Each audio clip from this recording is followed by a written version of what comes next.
Ok? Boa noite a todos.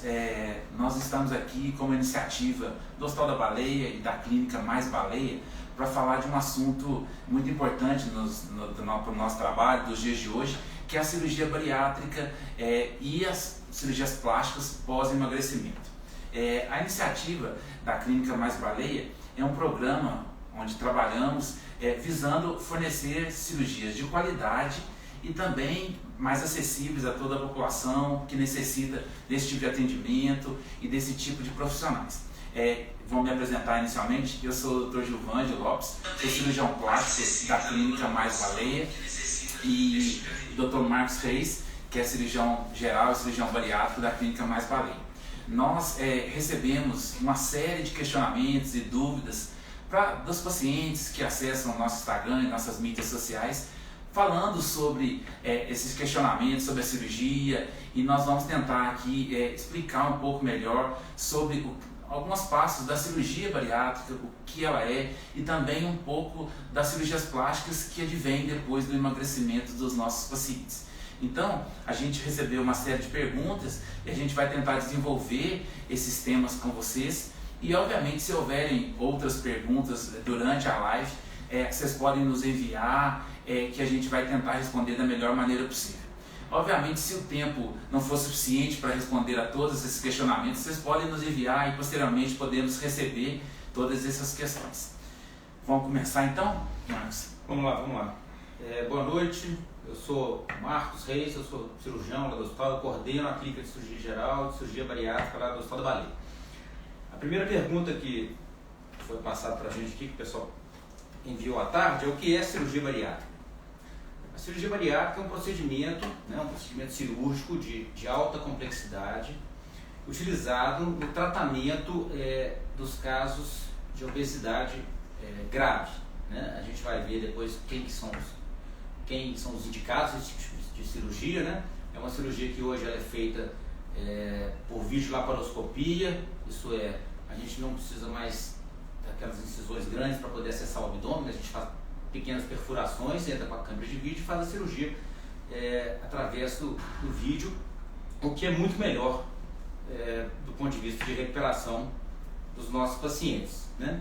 Ainda falando de cirurgia bariátrica, existem na verdade dois tipos de cirurgia que a gente usa de forma regular, né? Todo mundo já deve ter visto pela internet, de colegas, algum amigo que já fez a cirurgia. A gente tem o bypass gástrico e o sleeve, né? São duas cirurgias diferentes, as duas feitas por vídeo. Na verdade, as duas, quando bem indicadas e bem realizadas, elas têm exatamente o mesmo resultado. Existem alguns pacientes que têm mais benefício com uma, tem pacientes que têm mais benefício com outra, mas na verdade, quando a gente faz o preparo pré-operatório, a gente identifica qual que é a melhor opção para cada um. O importante é o paciente seguir, ser bem operado e seguir as orientações no pós-operatório. Ainda mais uma pergunta aqui, se tem um peso mínimo para fazer a cirurgia bariátrica. Né? Na verdade, a gente não usa o peso como parâmetro, porque varia. Né? Um paciente, por exemplo, de 90 quilos, se tiver 1,50 m, ele pode ser um obeso grave. Se tiver 1,80 m, ele é até magro. Então a gente usa o índice de massa corporal. O que é isso? A gente pega o peso do paciente em quilos, divide pela altura, depois pela altura de novo, pela altura ao quadrado, e a gente chega no índice de massa corporal, que o normal é que seja entre 18 e 25. 25 a 30 vem o sobrepeso, 30 a 35 a obesidade de primeiro grau. Até aí a gente não tem indicação de tratamento cirúrgico. A partir de 35, a obesidade é considerada uma doença. O organismo de quem acumula peso, principalmente na forma de gordura, cujo IMC passa de 35, ele tem uma alteração que guarda a caloria na forma de gordura mais facilmente e perde com mais dificuldade. Esses pacientes a gente sabe que tem muita dificuldade com o tratamento para perder peso com tratamento não cirúrgico. Então, a partir de 35 de IMC, a gente tem indicação de cirurgia para a solução dessa doença. Acho que a próxima pergunta é do Gilvande. Isso. A próxima pergunta que foi enviada é assim: quando posso fazer plástica após cirurgia bariátrica? A gente sabe, inclusive relacionado ao peso também, existem alguns critérios para que a gente possa fazer as plásticas depois do emagrecimento. Porque o paciente, depois que ele faz a bariátrica, ele entra naquele dilema. O meu corpo mudou, eu perdi muito peso, tenho muita flacidez. Quando é que eu posso começar? Os pacientes querem muito rapidamente iniciar essa mudança com as plásticas. Então a gente tem alguns critérios. Um desses critérios mais importantes, como o Marcos falou, do índice de massa corporal, é que esse índice de massa corporal diminua, pelo menos que ele abaixo de 30. Então entre 25 e 30 é o mínimo que a gente exige, abaixo de 30, para que o paciente possa fazer. Uma outra característica importante é o tempo. A gente tem que ter um tempo para que isso aconteça. Esse tempo não pode ser menor que 12 meses. Então, 1 ano pelo menos. Mas a gente até prefere esperar mais. A gente prefere 18 meses, 1 ano e meio, ou 2 anos de preferência. Então, 24 meses para poder fazer essas plásticas. E uma outra questão também muito importante, que é a estabilização do peso. Se o paciente está tendo uma grande variação de peso, ele continua perdendo muito peso mensalmente, ou ele continua tendo uma grande oscilação, às vezes ganha, às vezes perde, ele não é um bom candidato a começar as plásticas. Por quê? Porque o resultado vai ser impactado com essas variações. Então a gente deve ter a estabilização, deve ter o peso correto e o tempo correto. Então assim, essa pergunta é muito importante para que os pacientes tenham calma e tenham um acompanhamento correto no pós-operatório, entendeu? A gente sempre fala, quando o paciente, nas consultas, né, antes de operar, para ele se preparar, porque quando ocorrer a perda de peso, normalmente vem a flacidez, né? O paciente vai perder 40, 45, 35 quilos, é difícil achar que a pele vai conseguir retornar de forma que não tem nenhuma flacidez. Inclusive por isso a gente faz o que a gente chama de acompanhamento multidisciplinar. A gente não são só o cirurgião plástico e o cirurgião bariátrico. A gente tem a nutricionista, a gente tem o psicólogo, porque o paciente ele tem que se preparar, não só para emagrecer, mas para as mudanças que o corpo vai ter e que as mudanças que ele vai ter na alimentação, no estilo de vida, tudo isso é muito importante. Então a gente não somos só 2 profissionais, a gente é uma equipe multidisciplinar dentro da Clínica Mais Baleia, tentando atender esse paciente de uma forma completa.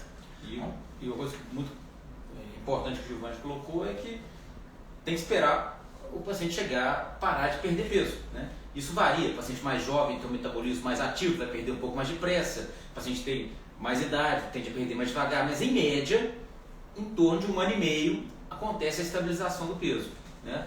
E aí, uma vez que estabilizou, passou 2, 3 meses sem perder, o paciente já pode ser encaminhado para a plástica, porque se ele fizer a cirurgia plástica e continuar perdendo peso, a cirurgia não vai ficar. E o resultado vai mudar completamente. Né? Então tem que ter um pouco de paciência nesse momento para poder ter o resultado desejado, né? A 5 aí. Mais uma pergunta aqui. Não, 4, bariátrica. Né? Se a bariátrica é uma cirurgia de alto risco. A cirurgia bariátrica é uma cirurgia de alta complexidade, né? Embora seja laparoscópico, o paciente vai enxergar só 5 furinhos de 1 centímetro no abdômen. Lá no interior do abdômen, a cirurgia é uma cirurgia complexa, de alta complexidade, né? Em relação a risco, hoje em dia, com as técnicas cirúrgicas, com os recursos que a gente tem, o risco é muito baixo, né? A mortalidade de cirurgia bariátrica é menor que 1 para 1000. É comparável com cirurgia de vesícula, que é uma cirurgia muito menos complexa. Então, não é uma cirurgia de alto risco, é uma cirurgia de alta complexidade. Por isso, o paciente tem que procurar o atendimento com equipes que têm hábito e costume e especialização para fazer esse tipo de procedimento. Uma coisa que a gente comenta muito também é que o paciente que às vezes vai fazer a cirurgia bariátrica, ele tem outros problemas de saúde, né? Essas comorbidades como diabetes, hipertensão descontrolada, problemas que a obesidade vai trazendo juntos, inclusive são as indicações da cirurgia bariátrica, né? Ter problemas de saúde associados, trazem esse risco, mas aí a gente tem acompanhamento também cardiológico, pré-operatório, a gente faz todo um complexo avaliação pré-operatória para que esse risco seja o menor possível. Quando o paciente já chega para a plástica, normalmente ele já emagreceu, ele já está tomando menos remédios, às vezes já não tem mais hipertensão, às vezes já não tem diabetes. Na plástica, ele já está com menos riscos. Mas, mesmo assim, a gente só vai operar os pacientes quando a segurança, para nós, for o ponto mais alto, mais importante para esse caso. Isso foi bem lembrado para o Giovanni, né? O paciente ele é avaliado, né? A gente faz uma avaliação extensa no pré-operatório, de forma a reduzir o risco ao mínimo possível, né? E a gente tem vários pacientes. A gente tem um paciente com IMC de 35 25 anos de idade que não tem nenhuma doença e tem um paciente com 65 anos de idade, IMC de 50 e com várias doenças que a doença obesidade traz. Né? No geral, a gente tem esse risco calculado. Exatamente. A próxima pergunta que foi feita é sobre a questão de se sua clínica Mais Baleia tem pacotes, né, de cirurgia plástica após cirurgia bariátrica.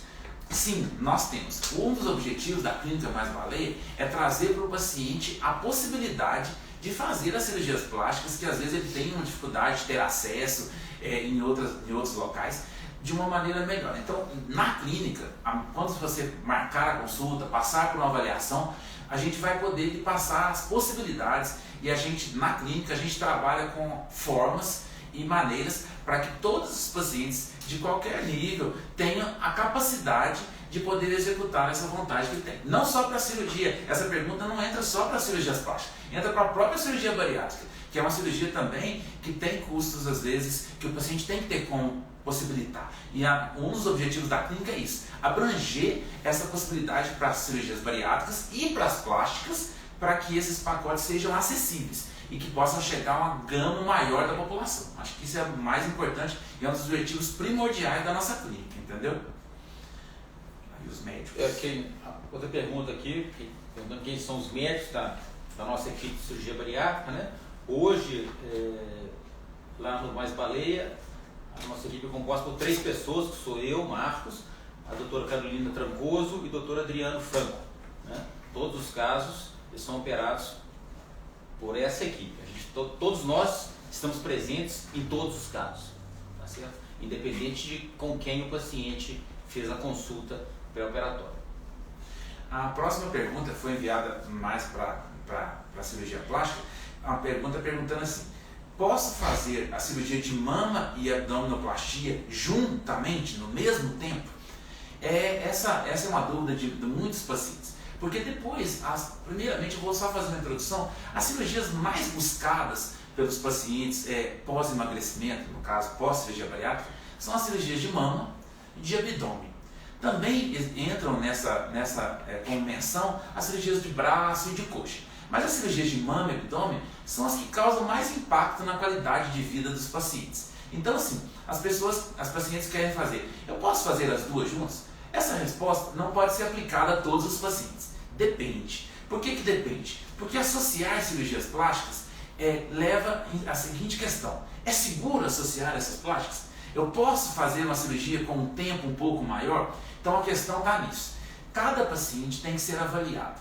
Se a cirurgia acontecer num tempo possível, não longo demais, se a cirurgia, o paciente clinicamente, né, avaliado pelo médico, fazendo os exames, ele se mostra num estado de saúde adequado, e isso faz com que essas duas cirurgias, a mamoplastia geralmente e a abdominoplastia, possam ser associadas, mas não é aplicada a todo caso. Cada caso vai ser individualizado e a gente não pode garantir que todo mundo vai poder fazer mama e abdômen no mesmo dia. A gente faz quando clinicamente é possível e quando o tempo é possível, e com isso o nosso paciente está seguro, porque a gente faz uma estratificação de risco de todos os pacientes, como na cirurgia bariátrica. A gente sabe que pacientes têm mais risco de complicações e esses pacientes talvez não sejam candidatos às cirurgias mais longas. Mas pacientes que têm um perfil com saúde boa e a cirurgia permite, não há por que não associar. Bom, vou responder 2 perguntas de uma vez, porque são muito relacionadas. Uma é como eu desculpo se o meu caso é para cirurgia bariátrica, e a outra porque o IMC de 30 não pode fazer a cirurgia, uma vez que não é satisfatório a perda de peso. Bom, para saber, a gente usa para definir se o paciente é candidato à cirurgia bariátrica ou não, o índice de massa corporal. Tá? Isso aí é uma definição da Sociedade Brasileira de Cirurgia Bariátrica e Metabólica, baseada num consenso que a maioria do mundo utiliza, que é o IMC acima de 35, né? Desde que o paciente tenha doenças relacionadas à obesidade. A lista de doenças é extensa, existem mais de 25 doenças que têm relação com a obesidade, né? Na verdade existem mais de 200, mas no conselho a gente lista 25, ou acima de 40 o IMC, mesmo que não tenha nenhuma doença relacionada, mesmo que a obesidade seja a única doença desse paciente. Então, calcula-se o IMC, a gente, baseado aí, o paciente é candidato à cirurgia, aí ele tem que fazer uma consulta, aí mediante essa consulta a gente consegue definir se o paciente realmente tem indicação baseada em vários outros critérios, né? Ele precisa de conhecer o que é o procedimento, o que ele vai passar, como é que vai ser o pós-operatório, ver se ele está realmente disposto a passar por esse pós-operatório que a gente vai propor, né? E por que o IMC de 30 não pode fazer? Porque a cirurgia é calculada baseada em risco-benefício. A partir de 30, entre 30 e 35 de IMC, a gente está tratando obesidade de primeiro grau. E hoje em dia, obesidade de primeiro grau, tirando casos muito específicos de pacientes diabéticos graves que não têm um bom tratamento clínico, esses doentes a gente pode pensar no tratamento cirúrgico para eles, porque a gente sabe que a cirurgia bariátrica vai resolver o problema do diabetes tipo 2 mais de 90% das vezes, né? Esses pacientes, essa obesidade inicial, ela não traz risco iminente para a vida desse paciente, de forma que a gente indique o tratamento cirúrgico, né? E o tratamento da obesidade não é um tratamento estético, a gente está tratando uma doença e as complicações dessa doença. Mais uma pergunta: como fica a dieta após a cirurgia? Perguntando se sem tirar fome. Antes mesmo de operar, o paciente passa por uma consulta com a nutricionista, né? Nós da equipe cirúrgica também vamos explicar, de forma que o paciente aprenda como que vai ser a mudança da dieta após a operação. Logo depois da cirurgia, no primeiro mês depois da cirurgia, existe uma progressão da dieta. Na primeira semana, dieta é uma dieta bem líquida, né, para dar tempo da cicatrização ali do grampeamento do estômago. Na segunda semana já é um líquido mais consistente. Na terceira semana, uma dieta pastosa. E na quarta, uma dieta próxima do normal. Mas é claro que o volume que o paciente vai conseguir ingerir, ele é muito menor. Então, esse paciente tem que aprender a ingerir uma dieta balanceada, que já que a quantidade é menor, que seja adequada, né? A gente não tem... É totalmente possível ter uma vida absolutamente normal após a cirurgia bariátrica. O paciente não vai ter, habitualmente não tem deficiência de nutrientes, desde que siga as orientações médicas e da nutricionista, né? Fome, como o novo estômago ele é muito pequeno e muito fácil de ser preenchido pelo alimento, né? E também existem outros mecanismos, inclusive baseado em hormônios que geram a fome e que a cirurgia também altera, né? A cirurgia bariátrica não é só uma questão de reduzir o tamanho, cabe menos alimento, o paciente vai comer menos e vai emagrecer. São vários mecanismos complexos, hormonais, neuroendócrinos que a cirurgia altera e que vai levar a perda de peso aí como última instância. Inclusive, assim, o que o Marcos está falando, a gente tem uma equipe multidisciplinar justamente para isso. Por exemplo, o paciente, principalmente o paciente candidato à cirurgia bariátrica, ele é um paciente que deposita na comida, na alimentação, às vezes muito tempo errada, uma grande parte do seu tempo e da sua energia. Depois daquela cirurgia, ele vai ter que ocupar aquilo de outras maneiras. A psicologia entra nisso. Por exemplo, ele vai ter que ser estimulado a fazer atividades físicas, ele vai ter que ser estimulado a não exagerar em bebidas alcoólicas, porque os líquidos vão ser mais fáceis de absorver às vezes. Então ele vai ter que abster-se do hábito de fumar, ele vai ter que aprender a se alimentar melhor. Então, assim, isso não é só a cirurgia, é todo um conjunto de trabalho que a gente faz para que o paciente possa passar por todas essas etapas saudável e consiga passar por tudo isso de uma maneira positiva, né? Pós-operatório deve ser como pós-operatório da bariátrica, nós já falamos, né? Pois é, o pós-operatório, o paciente tem que reaprender a lidar com a dieta, né? É importante, a gente opera muitos pacientes que não são de Belo Horizonte, o paciente estar em Belo Horizonte a primeira semana, porque a gente tem que estar próximo da equipe cirúrgica se tiver necessidade de alguma avaliação, né? Então tem que estar na cidade, a gente faz o retorno em torno de uma semana, né, o primeiro retorno, e aí, a partir daí, o paciente vai iniciar o acompanhamento com a equipe multidisciplinar, e é muito importante a aderência a esse acompanhamento, de forma que a gente tenha um resultado lá na frente, que é o resultado que o paciente está querendo, né? qual que é o resultado médio em termos de perda de peso? Perder em torno de 40% do peso. Isso é, um paciente de 100 quilos tende a perder em torno de 40 quilos, né? No prazo de 1 ano a 1 ano e meio. A gente recebeu mais algumas perguntas também agora, durante, e eu vou responder algumas, o Marcos vai responder outras. É uma pergunta que é muito feita mesmo. É sempre necessário colocar próteses nas mamas durante a mamoplastia?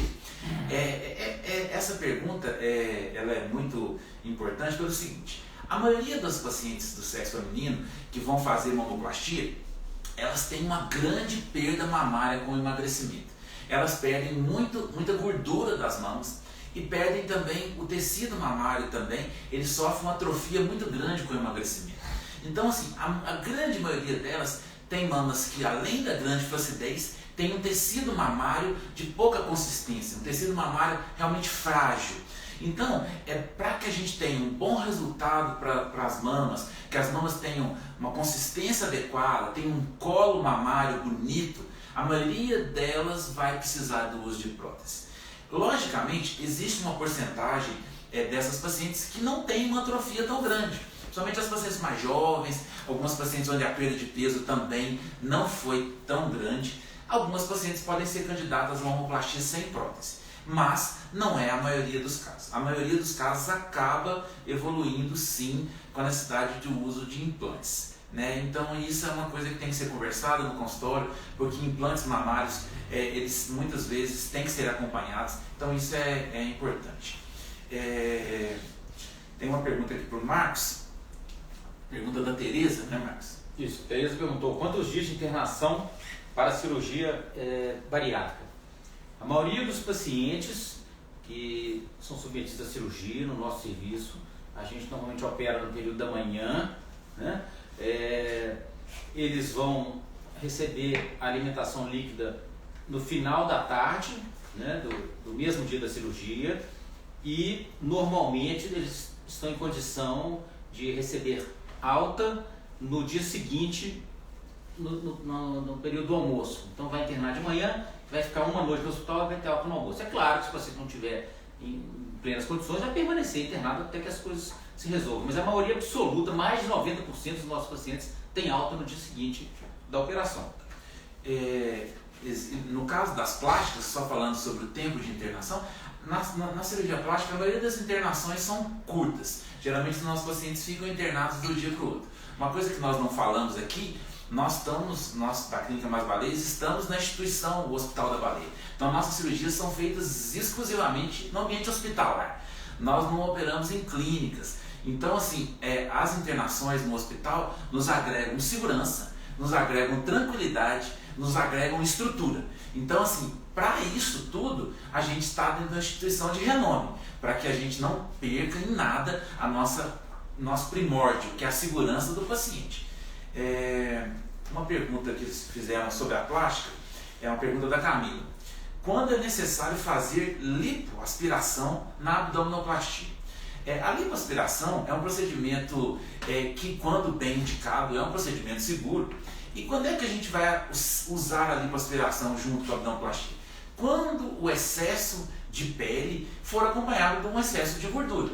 Porque como a gente vai remover o excesso de pele na abdominoplastia, se houver um excesso de gordura, um excedente gorduroso, que faz com que o contorno abdominal, ou o contorno das costas, ou até o contorno glúteo não estiverem adequados, a gente associa a lipoaspiração com segurança, na volume adequado, na condição correta para ser feito, para que isso não cause, primeiro, riscos ao paciente, mas que o resultado melhor seja obtido, entendeu? Tem mais uma pergunta, Marcos? Acho que até a gente já respondeu um pouco, mas você pode falar um pouquinho mais. Antes dessa, tem a última pergunta aqui da tarde, né? Depois de quanto tempo posso fazer atividade física? Após o procedimento cirúrgico, a gente estimula que o paciente possa fazer caminhada, né? Assim, respeitando o limite de cada um, a partir de 15 dias. E atividade física como academia, né, mais pesada, depois de 2 meses, para evitar a formação de hérnia dos pequenos orifícios aí da laparoscopia. E mais uma pergunta aqui da Luciana: a partir de qual peso é recomendada a cirurgia bariátrica? Eu falei isso um pouco mais cedo, que não é questão do peso.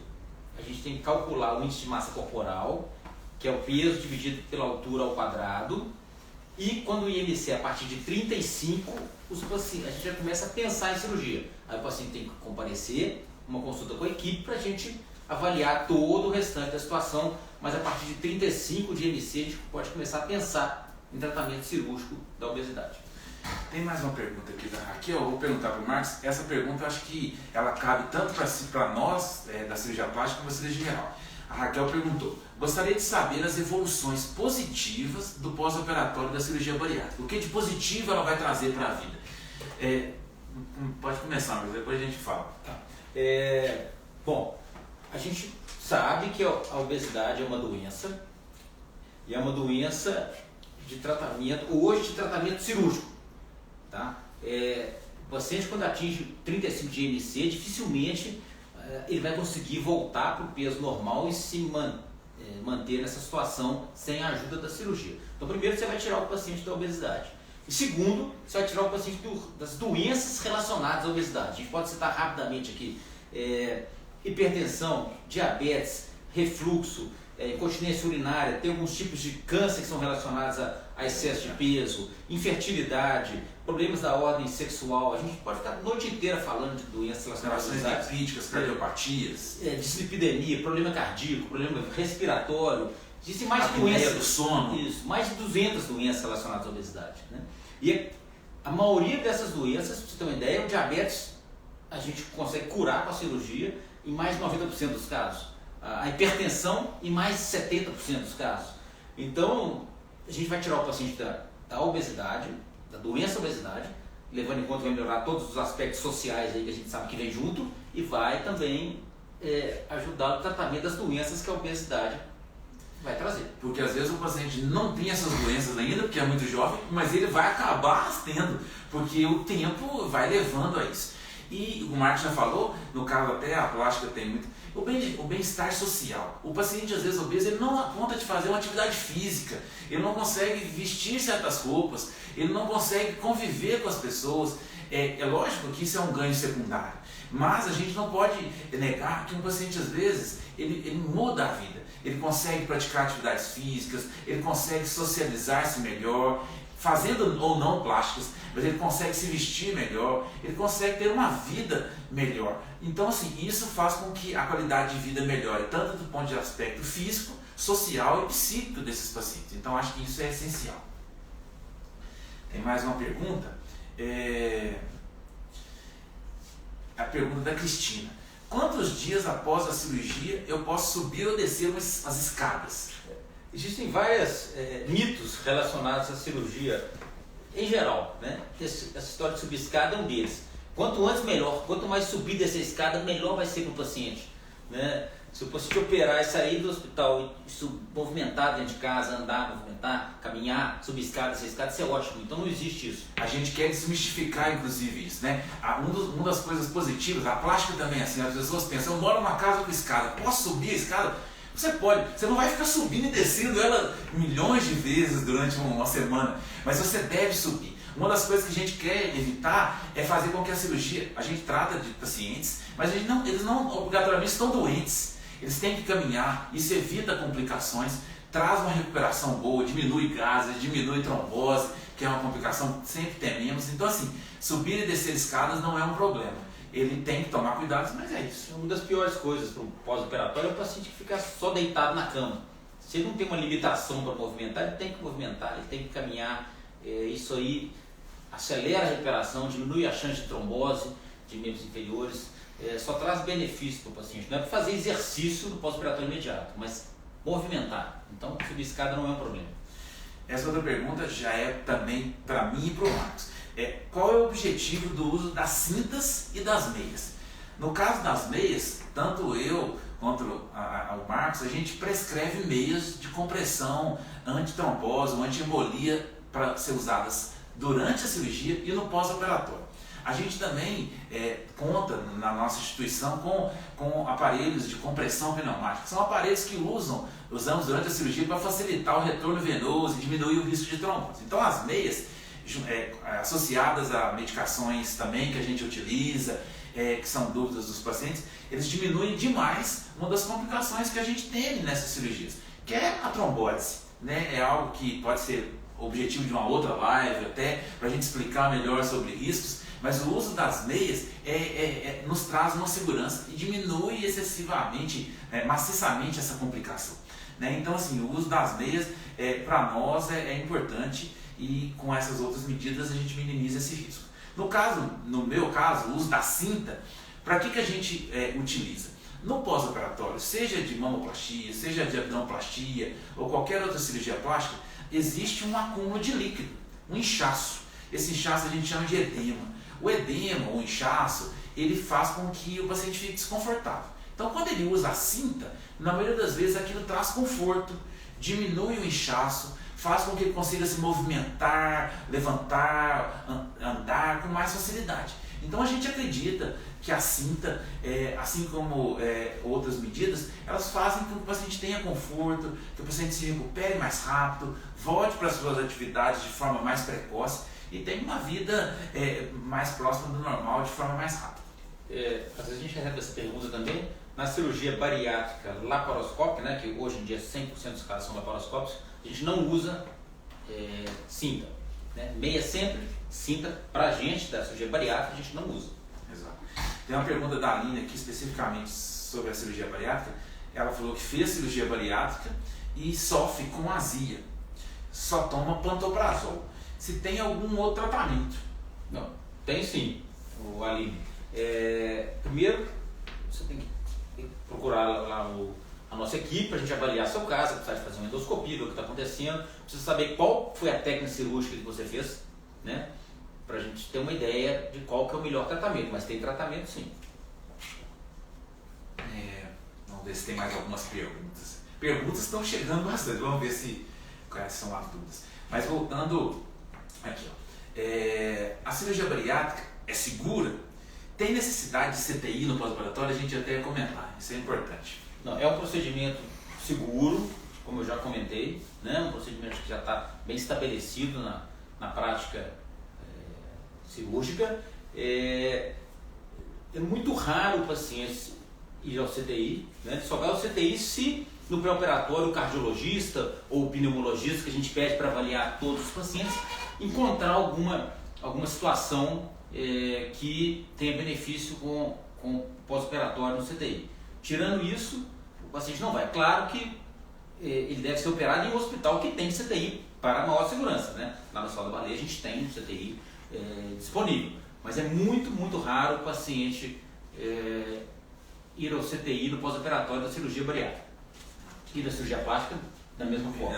No caso da cirurgia plástica, raramente isso acontece. Mas assim, é importante, eu acho que isso vale a pena ser enfatizado numa época de muitas mídias sociais e muitas informações desencontradas, que é o seguinte: a gente não tem que ter, o paciente tem que ir para o CTI, mas se algo acontece que é o imponderável, porque a gente sempre diz, qualquer cirurgia tem algum risco, é verdade, tem algum risco.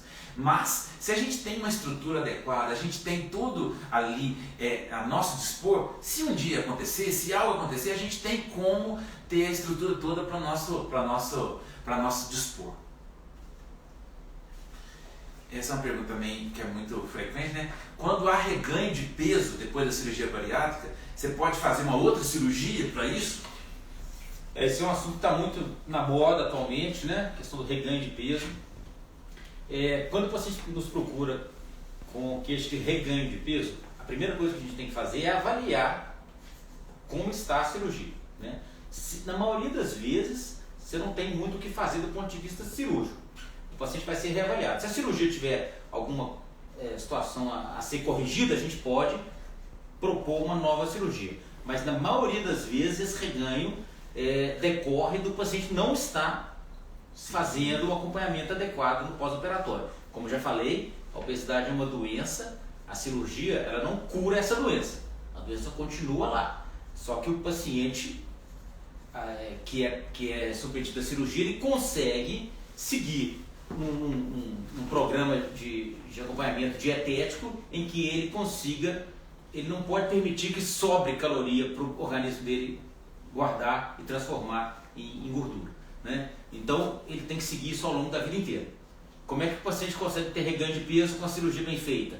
Através de alimentos, na maioria das vezes líquidos, ricos em caloria. Exemplo, cerveja, refrigerante, ou exemplo, biscoito, doce, coisa que fragmenta e que pouco a pouco o paciente consegue ingerir, e aí a cirurgia perde o seu efeito. Né? Tem aquela série de comentários, por exemplo, eu não consigo comer, mas beber, por exemplo, líquidos muito doces, eu consigo. Isso é quase que burlar o que você está tentando fazer. Então a gente tem que tentar ter uma aderência do paciente para isso. Né? O reganho é muito raro quando o paciente segue com a equipe cirúrgica e multidisciplinar no pós-operatório. Né? Mas diante do caso de reganho, a orientação que eu passo é a seguinte: procure a nossa equipe, a gente vai avaliar o caso, vai fazer exames e vai entender por que está acontecendo. Entender o que está acontecendo. Muitas vezes, se o paciente retorna para o controle clínico de novo com a equipe cirúrgica, com a nutricionista, com o endocrinologista, às vezes com o psicólogo, ele consegue voltar para o ritmo da perda que ele tinha antes. Uma outra pergunta que foi nos feita, isso aqui também serve tanto para a cirurgia bariátrica quanto para a plástica: se eu posso fazer os serviços domésticos após a cirurgia, como lavar vasilhas, arrumar minha cama. Depende do serviço doméstico, né, gente? Então a gente sempre diz, um serviço doméstico leve é a mesma questão da subir a escada. Um serviço doméstico leve, lavar uma vasilha, esquentar uma comida, ou simplesmente arrumar minha cama, ou arrumar algumas coisas, não tem problema. Mesmo para plástica, mesmo para bariátrica. Agora, você não vai ficar carregando peso em excesso. Você não pode ficar carregando um sofá, às vezes lavando o quintal todo, roupa, e assim. Então, todas as atividades, a gente diz que nada, a gente não precisa proibir nada, mas tem que ter um acompanhamento. Então, no início a gente vai com atividades mais leves, vai evoluindo. No caso da plástica, por exemplo, no caso da mamoplastia, a gente evita elevar muito os braços. No caso da cirurgia bariátrica, como existem pequenas incisões no abdômen, a gente não pode carregar peso no início, então a gente evita algumas atividades físicas no início, a caminhada no início. Então assim, tudo pode ser feito de acordo com a gradação de intensidade e carga, mas tudo no seu tempo. Então para isso você tem que consultar seu médico. Você vai no retorno e fala: doutor, posso fazer isso? Ele vai falar: por enquanto você faz isso ou não. Então a gente vai orientando pouco a pouco. Uma pergunta da Bruna: qual é a melhor escolha para o Marcos, né? Bypass ou sleeve? Ô Bruna, hoje na nossa prática a gente faz em torno de 50% bypass, 50% sleeve. Né? Não existe a melhor escolha, existe a melhor escolha para o paciente. Tá? O que eu falo com todo mundo, a gente avalia o paciente na primeira consulta, já tem uma ideia de qual é a melhor opção, e aí no retorno, quando ele traz todos os exames, a gente define qual que é a melhor opção. Né? Existe muito mito aí em torno de cirurgia bariátrica, existe muita conversa: o bypass emagrece mais, o sleeve é mais simples. Não tem nada disso. As duas cirurgias têm exatamente o mesmo resultado quando elas são bem aplicadas para aquele paciente. Então a gente tem que avaliar cada caso e agora esperar os exames e definir qual que é a melhor opção. As duas cirurgias são ótimas quando bem aplicadas. Essa outra pergunta é uma pergunta que cabe para o Marcos, mas que eu também tenho uma coisa que para mim é muito importante. Após a cirurgia bariátrica, eu vou precisar tomar vitaminas por muito tempo? É recomendado suplementação vitamínica para o resto da vida, para todos os pacientes submetidos à cirurgia bariátrica. Além de suplementar a vitamina, a gente vai fazer o controle e de tempos em tempos fazer uma revisão através de exame de sangue da questão nutricional do paciente. Agora, a suplementação com vitamina deve ser feita tanto no bypass quanto no sleeve para o resto da vida. O que é muito importante nesse aspecto para mim é o seguinte: quando a gente vai fazer as plásticas depois do emagrecimento, e o paciente não está sendo acompanhado pelo cirurgião, não está sendo acompanhado pelo nutricionista, ou não está usando as vitaminas, a gente percebe nos exames dele uma série de carências. Uma delas mais comuns é a anemia, que é muito comum se a gente não suplementa.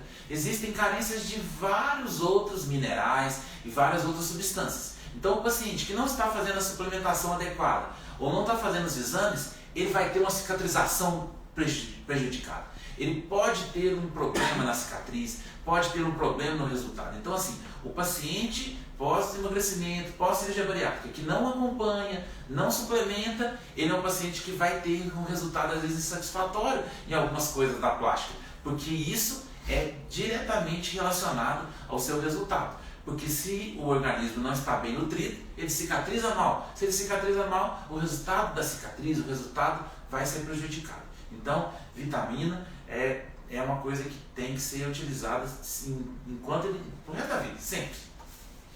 Vamos lá. Uma pergunta da Olívia. Na cirurgia plástica, no caso da cirurgia plástica, ocorre queda de cabelo? Isso é um mito muito grande sobre a cirurgia plástica, sobre anestesia. Os pacientes costumam perguntar muito frequentemente: a anestesia faz cair o cabelo? A plástica faz cair o cabelo? Não é verdade, sabe, Olívia? O que faz acontecer a queda de cabelo algumas vezes são fatores nutricionais mesmo, às vezes relacionados à própria cirurgia bariátrica. Existem fatores de alimentação do paciente, o estresse cirúrgico às vezes leva alguns pacientes a queda de cabelo, às vezes alguns outros fatores levam. Mas é um mito achar que a anestesia ou a cirurgia em si causa queda de cabelo. O que causa às vezes a queda de cabelo ou problemas com os cabelos são sim o estado nutricional do paciente e sim como ele está lidando com estresse, fatores emocionais e com a sua dieta. Então, se ele suplementa bem, se ele se alimenta bem, se ele controla bem no pós-operatório, normalmente, se ele teve alguma queda de cabelo, isso vai se recuperar e ele vai conseguir. Raros casos vão precisar de algum suplemento específico para o cabelo ou coisas assim, mas normalmente isso é um mito, é uma lenda. Temos mais? Bom, para finalizar aqui, eu queria colocar só o seguinte em relação à cirurgia bariátrica. Existem muitos mitos, muita conversa. Então, se o paciente é candidato à cirurgia, a minha sugestão é: anote as perguntas todas e chegue na consulta com o médico. Pode perguntar tudo, que é na hora da consulta que é a hora de você conversar com o especialista e saber a resposta real dos questionamentos, né? A gente escuta muita coisa de vizinho, de parente, e na maioria das vezes, muitas vezes, não tem muito fundamento, né? Deixa para esclarecer no consultório, quando o médico está à disposição. É a mesma coisa com a cirurgia plástica. Hoje, na mídia, na internet, existem muitas são falsas verdades absolutas. São dogmas, coisas que todo mundo fica repetindo e viram verdades. A questão é essa: esclareça com seus médicos sobre a estrutura de onde você vai operar, sobre os riscos da cirurgia, sobre o tempo correto para fazer, sobre a segurança para fazer e sobre tudo que envolve a cirurgia plástica. Na cirurgia plástica existe realmente algumas inverdades que vão se perpetuando. Então acho que assim, o ideal é isso. Igual o Marcos falou, anote as suas dúvidas, converse com o profissional, marque a consulta, vá lá, esclareça tudo, faça cirurgias sempre com segurança, sempre com a equipe capacitada. Veja se os seus médicos são credenciados pelo Colégio Brasileiro de Cirurgiões, para o caso da cirurgia bariátrica, cirurgia metabólica. Veja se o seu cirurgião plástico ele é da Sociedade Brasileira de Cirurgia Plástica. Por mais que isso seja repetitivo, é isso que a gente vai nos proteger de problemas, né? Então, assim, a gente queria, agora para finalizar, agradecer a participação de todo mundo que mandou perguntas durante a tarde e que mandou perguntas agora. Obviamente, eu tenho certeza que há perguntas que não foram respondidas, porque é um tema que realmente é muito latente hoje. As cirurgias bariátricas, o Marcos sabe muito bem, talvez sejam as cirurgias mais realizadas no Brasil, nos Estados Unidos, né, na Europa. Então, assim, e com isso as cirurgias plásticas que advêm desse emagrecimento são muito importantes também. Então, assim, a gente está à disposição para responder mais algumas perguntas depois. Você pode enviar que a gente vai responder. E também, eu acho que no caso de dúvidas que devem ser atendidas presencialmente, marque a consulta conosco na Clínica Mais Baleia. A gente está lá atendendo a todos vocês e podemos explicar com muito mais calma do que aqui e podemos esclarecer suas dúvidas pessoalmente. Então, acho que a gente só tem a agradecer ao Hospital da Baleia e à clínica que a gente pertence, porque com isso a gente traz informação. Então, a gente quer agradecer a todo mundo.